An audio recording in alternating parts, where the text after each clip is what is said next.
Pregunto por qué la gente es tan mala, sobre todo los políticos, que son los que roban todo, y ven a la gente con hambre muriéndose, y solo buscan más para ellos. Necesito un estudio bíblico para conocer más de nuestro Salvador y ser un discípulo de Él, y así algún día obtener la salvación de mi alma y no la condenación. ¿Cómo debería estar conformada una iglesia con los ministerios y parte administrativa? ¿Queda el diezmo abrogado, abolido, cancelado, eliminado, según Efesios 7, del 1 al 18 o 19? En mi iglesia, el pastor dice que todo lo que quieren que Dios le oiga la petición, tienen que pasar a frente, y que si uno no pasa, se quedó sin la bendición. ¿Puede ser cierto eso?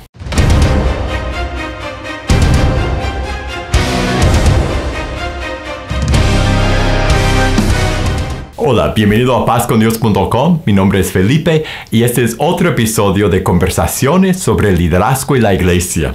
En este programa yo contesto las preguntas que me envían. Entonces, si tú tienes una pregunta de Dios, de tu vida, de la Biblia, de lo que sea, mándame la pregunta a preguntas@pazcondios.com, preguntas@pazcondios.com, para que podamos ver tu pregunta en un episodio en el futuro. Ahora vamos directo a las preguntas de hoy. Y la primera pregunta es: pregunto por qué la gente es tan mala, sobre todo los políticos, que son los que roban todo, y ven a la gente con hambre muriéndose, y solo buscan más para ellos. En primer lugar, no solo son los políticos que son malos, todos somos malos, cada persona es mala. Eso vemos en Romanos capítulo 3, donde habla de la condición general de cada persona que no es regenerada. En Romanos 3 dice, en el verso 10, como está escrito, no hay justo ni aun uno, no hay quien entienda, no hay quien busque a Dios. Todos se desviaron, a una se hicieron inútiles, y no hay quien haga lo bueno, no hay siquiera uno, ni siquiera uno. Sepulcro abierto es su garganta, con su lengua engañan, veneno de áspides hay debajo de sus labios, su boca está llena de maldición y de amargura, sus pies se apresuran para derramar sangre, quebranto y desaventura hay en sus caminos, y no conocieron camino de paz, y no hay temor de Dios delante de sus ojos. En el verso 23 dice, por cuantos todos pecaron y están destituidos de la gloria de Dios. Todos hemos rebelado. Y aparte de Cristo, todos estamos lejos de la gloria de Dios. No cumplimos con nuestro propósito, de nuestra razón de ser, de reflejar la gloria de Dios, porque vivimos en rebeldía contra Dios. Y eso no es solo los políticos. Ahí dijo, todos somos iguales en eso. A veces se ve más en las personas más visibles. La persona, por ejemplo, los políticos, personas que son más visibles, que tienen plataforma. La plataforma magnifica todo de la persona, tanto lo bueno y lo malo. Entonces a veces se ven más los errores de personas que son más elevadas, pero todos somos malos. ¿Sabe por qué? Porque todos hemos rebelado contra Dios.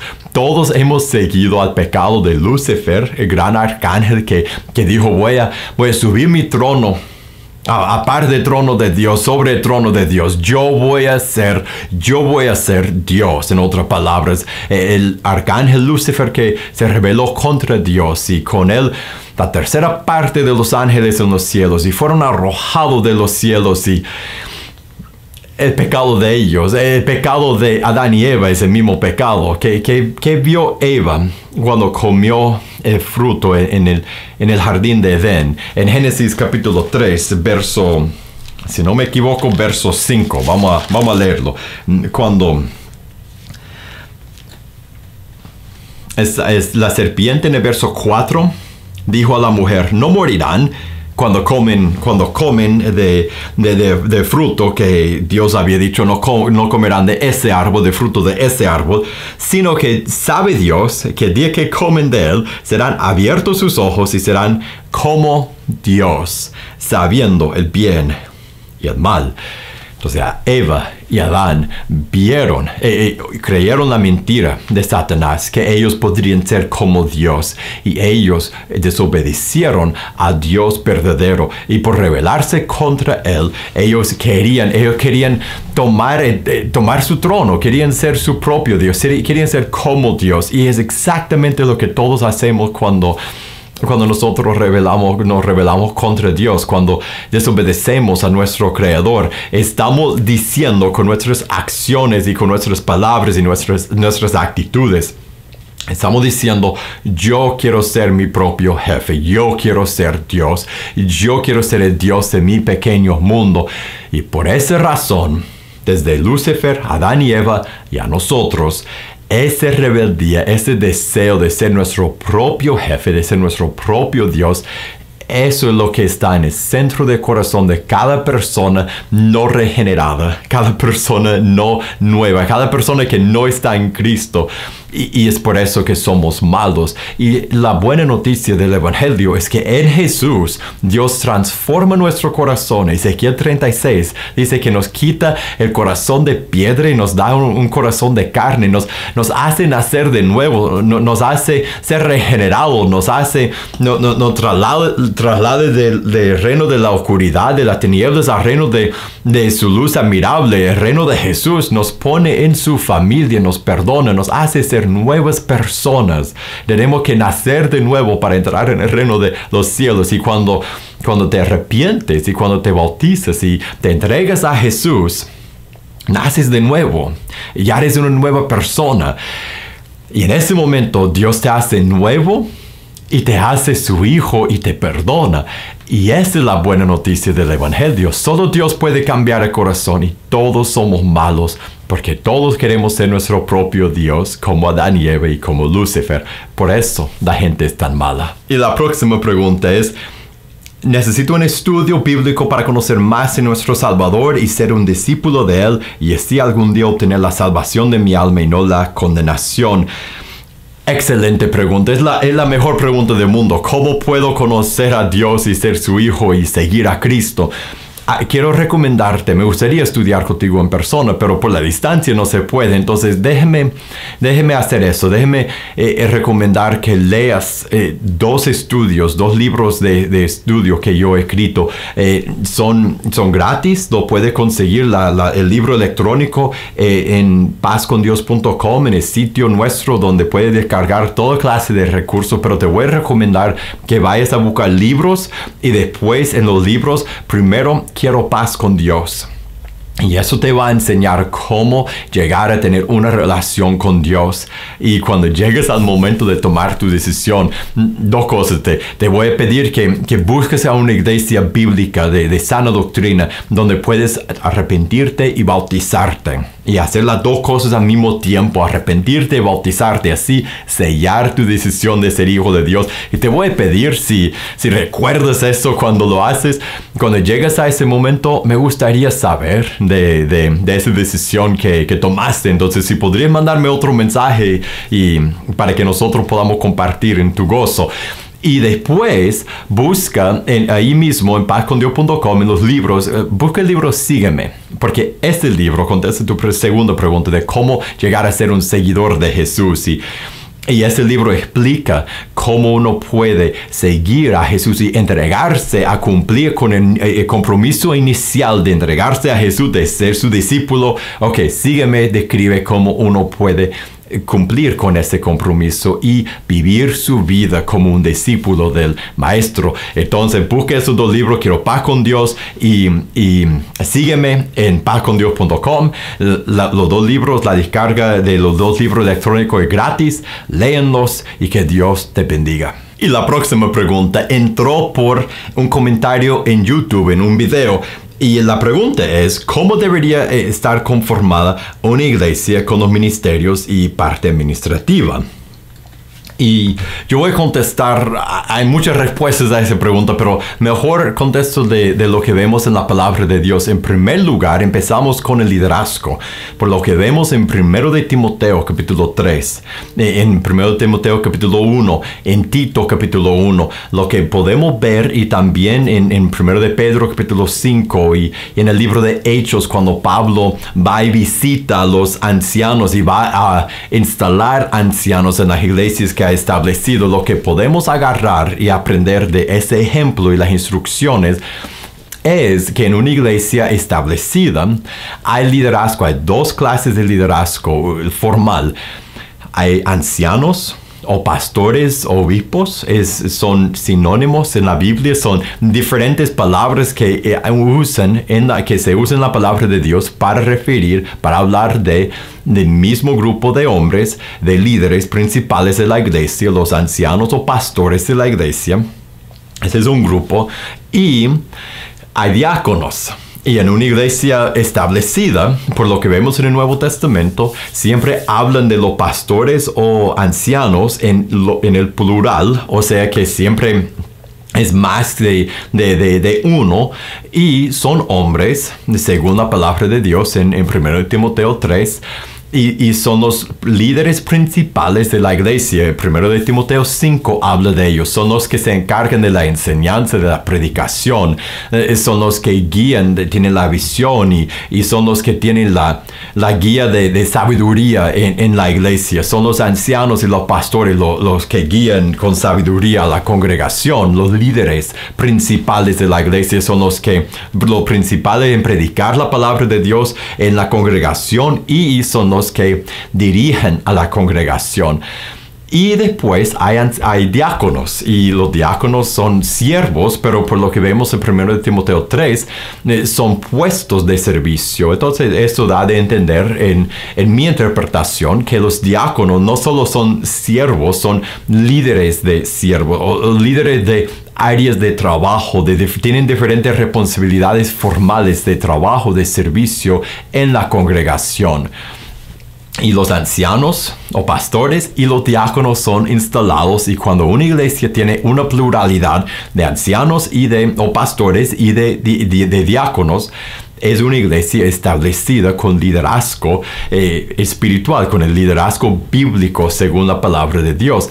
Y después, la segunda parte de la organización de una iglesia bíblica se encuentra, por ejemplo, puede ver en Efesios 4, donde habla de liderazgo, los diferentes puestos de liderazgo, y después de los dones que Dios ha dado a todos para que todos ministremos, para que el cuerpo de Cristo sea levantado. Puedes ver, por un ejemplo, en 1 de Corintios 12, 13 y 14, donde el apóstol Pablo describe los diferentes dones que todos hemos recibido en la familia de Dios, y que todos podemos y debemos usar nuestros dones en una iglesia bien organizada con el liderazgo y la administración. Y no solo hay ancianos o pastores y diáconos, sino que todos los miembros trabajan en el ministerio, porque todos somos ministros en el reino de Jesús. Yo voy a leer Romanos capítulo 12 en vez de Efesios 4 o 1 de Corintios 12, 13 y 14, porque es la misma aplicación. Todos debemos usar nuestros dones dentro de la iglesia, en la congregación, como parte de esa familia, ministrando juntos el evangelio los unos a los otros y a las personas que están afuera de la familia de Dios. En Romanos 12, capítulo 12, verso 6 dice: de manera que, teniendo diferentes... Bueno, voy a empezar en el 4. Dice: porque de la manera que en un cuerpo tenemos muchos miembros, pero no todos los miembros tienen la misma función, así nosotros, siendo muchos, somos un cuerpo en Cristo, y todos miembros los unos de los otros. De manera que, teniendo diferentes dones, según la gracia que nos es dada, si el de profecía, úsese conforme a la medida de la fe, o si de servicio, a servir, o el que enseña en la enseñanza, el que exhorta en la exhortación, el que reparte con liberalidad, el que preside con solicitud, el que hace misericordia con alegría.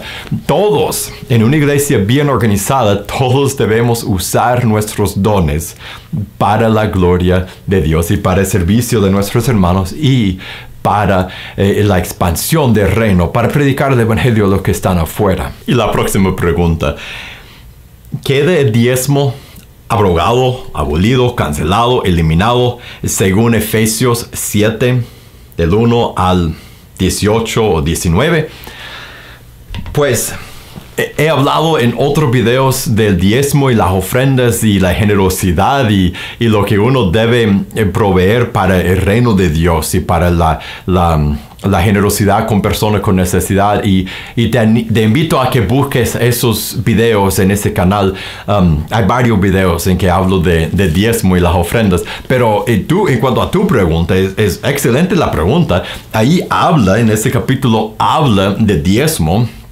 Pero solo es parte de lo que está describiendo, y en sí no está hablando de diezmo. Está en ese capítulo, en el capítulo 7, está en todo el capítulo, está hablando del sacerdocio de Aarón, de los levíticos, y está comparando eso con el sacerdocio de Cristo, el pacto de Moisés y el pacto nuevo de Jesús. Y la comparación no es, y lo que queda abolido o abrogado o cancelado, según el verso 18, no es diezmo, es el pacto antiguo con Moisés, es el sacerdocio levítico, y es reemplazado por el gran sumo sacerdote Cristo, y por el nuevo pacto. Por eso dice los versos que siguen, en el 22, por tanto Jesús es hecho fiador de un mejor pacto. Está hablando del sacerdocio y comparando el sacerdocio antiguo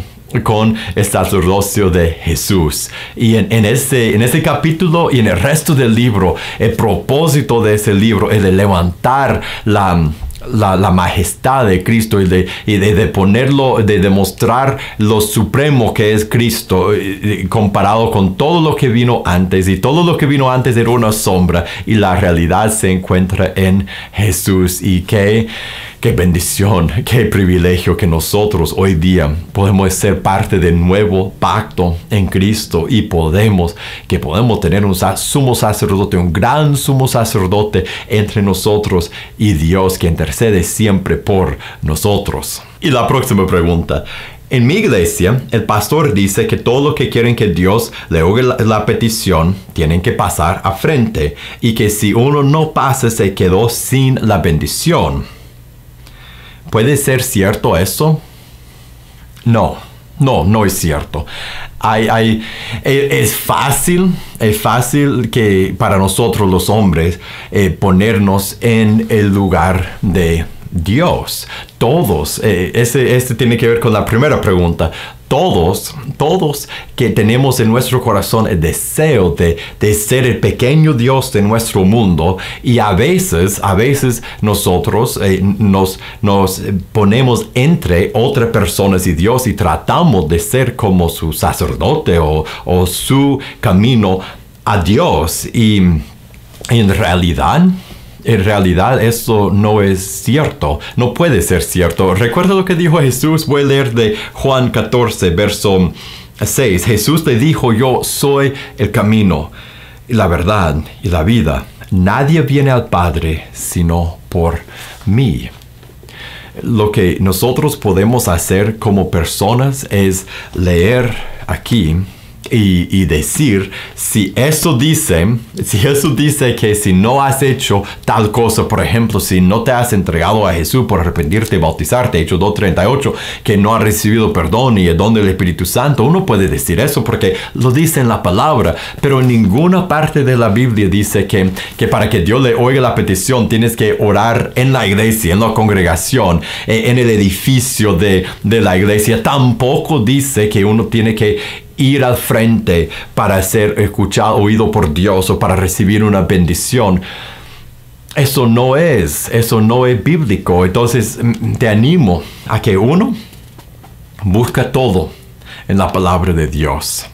Y si estás convencido de que en tu iglesia no enseña de acuerdo a la palabra de Dios, si el hombre se pone en el lugar de Dios y dice cosas no bíblicas que no aparecen aquí, entonces busca una iglesia que enseña la sana doctrina. Y en tu iglesia, díganle porque no pueden ser parte de la falsa enseñanza, pero crea la palabra de Dios. No crea lo que dice un hombre solo porque lleve el título de pastor. Compara todo lo que dice todo lo que yo digo, compáralo con ese libro, porque esa es la verdad. Y nosotros los hombres no somos Dios. Hey, gracias por pasar ese tiempo conmigo. Gracias por las preguntas que me enviaron hoy. Las preguntas, como siempre, fueron muy interesantes. Y yo espero que ver esas preguntas juntos ha sido de provecho y de ánimo para ti en tu relación con Dios y tu caminar con Jesús. Si tú tienes una pregunta de lo que sea, de tu vida, de la Biblia, de la iglesia, de Dios, de lo que sea, mándame la pregunta a preguntas@pazcondios.com. preguntas@pazcondios.com para que podamos ver tu pregunta en un episodio en el futuro. Y si te gustó este video, compártelo con otro. Y para más videos como este, síguenos en ese canal de YouTube. Y para recursos para tu vida y tu ministerio, búscanos en pazcondios.com. Que Dios te bendiga y nos veremos la próxima.